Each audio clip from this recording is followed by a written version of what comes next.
Now the New York Times actively vouched for the veracity of its false narrative. We actually want all evidence to come out that's proper and appropriate evidence. So everything is falling down for you guys because people perceive you as bullies. Blake Lively's attorney abruptly left this mess because even he was unable to bear the humiliation any longer. Justin Baldoni's attorney presented crazily harsh proof that forced Blake's legal team to reconsider every decision they had ever made. I actually want all evidence to come out that's proper and appropriate evidence. A minute Blake is out here playing the victim, and the next thing you know, her own defense team is jumping ship faster than you can say courtroom disaster. Trust me, you know it's game over when your own attorney is finished with you. It's gonna have to be a full-blown, I am sorry, I lied, I am a terrible person, tail in between the legs, and that's what we deserve. Imagine bringing the ludicrous lawsuit of your life, accusing yourself, claiming to be the victim, using the media to portray yourself as a helpless damsel, and then hearing from your own attorney, "Yeah, no thanks, I'm out." Merle Conan, Blake's attorney, resigned after Baldoni's attorney Brian Friedman made a scathing remark that even the PR machine was unable to correct. Let's face it, no one holds Conan accountable for jumping ship. Blake's case was already a sinking Titanic, and Conan wasn't going to sink with it. So I just kind of had her down to a prototype and said, I'm gonna pump the brakes and see what happens. And then when Brian Friedman came back with the facts, they were just undeniable. You know, it was undeniable. And now for the real deal. When Baldoni's team casually released 170 pages of straight-up receipts, not a few texts, not a he said, she said no, a complete 170-page dossier full of emails, messages, and facts that essentially destroyed every single thing Blake said, the turmoil truly broke out. Then they publish 170 pages of perfectly documented texts and emails between all the parties that basically show Blake to be the aggressor. Here's the proof. Every assertion she made was disproved, piece by piece, and it was invaluable to watch her team struggle after that. That's the whole point of a lawsuit, is you just start with allegations, and allegations are not evidence. They're just statements of fact that help establish this is the claim that I'm bringing. Now that Blake's PR team is on life support, you can just hear the anxiety in their offices. This is the same team that was out here cozying up with the media, creating ideal headlines to portray her as Hollywood's biggest victim. They're rapidly losing control.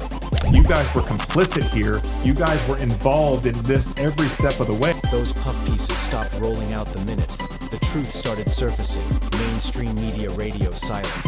Even the insiders in Hollywood are warning her straight up. You're done. They're watching Blake spiral and no one's stepping in to save her. So it was monstrous what she did, and she's got to pay for it. Live birth porn. $650 million worth of lawsuits looming over Blake like a wrecking ball. And the funniest part, her own team finally realizes she has zero chance to win. Most people cannot afford, even if he was worth a certain amount, cannot afford $100 million. And then when you attach penalties and you add interest and all of these things, it is a nightmare, an absolute nightmare for them. Which brings us right to Merle Conan, the lawyer, who probably woke up one morning, looked at all the mess and thought, yeah, I'm not about to ruin my career defending this circus. And can you blame her, because from the start, this lawsuit wasn't built in facts, it was built on, and I quote, smoke and mirrors. And I knew a bit about her. I knew how she grew up. I knew that she kind of was one of these people. What tends to be the case is that when you grow up with everything, you create things out of nothing because you're looking for struggle in your life and you're used to getting whatever it is that you want. No credible proof of harassment, no documents proving body shaming, not a single receipt about breastfeeding issues. Just loud dramatic claims with nothing solid to back it up. Basically, it's like Blake pulled a script straight out of her Gossip Girl days. And forgot real life requires evidence, Brian Friedman didn't just casually file his opposition. He buried Blake's entire case under legal facts. He exposed how Blake's team didn't rely on any actual proof. They were relying on PR media headlines and some desperate sad story. I looked through every document, every email, every text message. And when the other side comes in swinging with hard facts, well, the lawyer saw the writing on the wall. Quitting was the only way to save herself before she sank with Blake's wreck. But that's not even the juiciest part. Let's talk about how Blake's PR team thought they could pull off the ultimate magic trick. And how this filing is pure comedy and insanity. It literally contradicts itself, and it's not even admissible because of certain things that are in there. Remember that infamous December 2024 article from the New York Times? Yeah, Blake's PR team pushed that narrative like their careers depended on it. They used the Times to frame Baldoni as the villain, playing the classic Hollywood victim card, but fast forward. Guess what that strategy didn't age well? Baldwin's team dismantled the entire narrative, showing how the media played right into Blake's hands without fact-checking a damn thing. Everything, and it really was quite horrific because you just go, what kind of a monster even goes through with this CRD filing? Like, they're basically bullying him again in the lawsuit. Now, the same PR team that thought they had the upper hand is stuck in panic mode. Oh, and if you thought they were just spin doctors, think again. PR manager Leslie Sloan. The woman behind Blake's image is also named in Baldwin's $400 million lawsuit. As we know, Justin Baldoni is suing him, Blake Lively, and their PR person, Leslie Sloan, for $400 million. Yes, the very team hired to save Blake's public image is now a legal liability themselves. I mean, how bad do you have to mess up that your PR team becomes part of the lawsuit? And here's where it gets even better with discovery underway. The PR team's dirty laundry is at serious risk of spilling out confidential texts, shady backroom conversations, all those carefully crafted media campaigns. They're all sitting there waiting to be exposed. Baldwin's team isn't playing nice anymore. They're dropping receipts.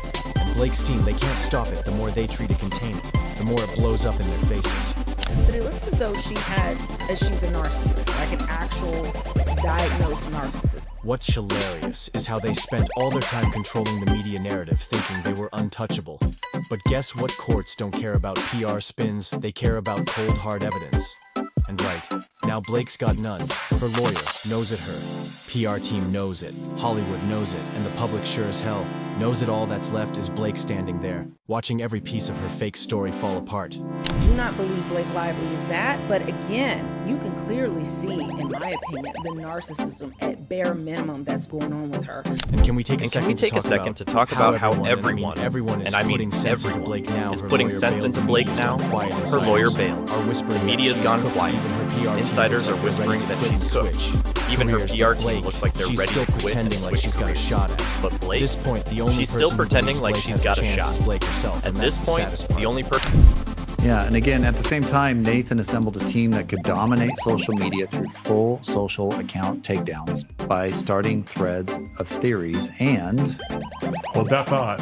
here we go, generally working to change the narrative. So it's impossible to know how much they planted and how much of it originated organically. Well, wait a minute. She's out here clinging to this lawsuit like it's some last-ditch power move when in reality it's the anchor dragging her down. Hollywood doesn't have time for someone who tried to play the system, got caught, and now wants to play victim when the plan backfires. You know, where this money is. This isn't, like, who has the cash for this type of lawsuit? Let's not forget this whole disaster didn't happen overnight. It took Blake's team months of media manipulation, desperate PR stunts, and bad legal advice to get here. But the second Brian Friedman pulled the receipts, the whole thing imploded. Every uncomfortable moment we felt it. Well, now they could do the same thing. You know, but Right. Brian Friedman could say, here, exactly. Okay, you want to do a settlement? Here it is. We're going to write, you are sick people who tried to take over my movie and crush a little peanut like me just because I'm a man bun wearing, soft, beautiful soul. Blake Lively thought she had the media wrapped around her perfectly manicured little finger, didn't she?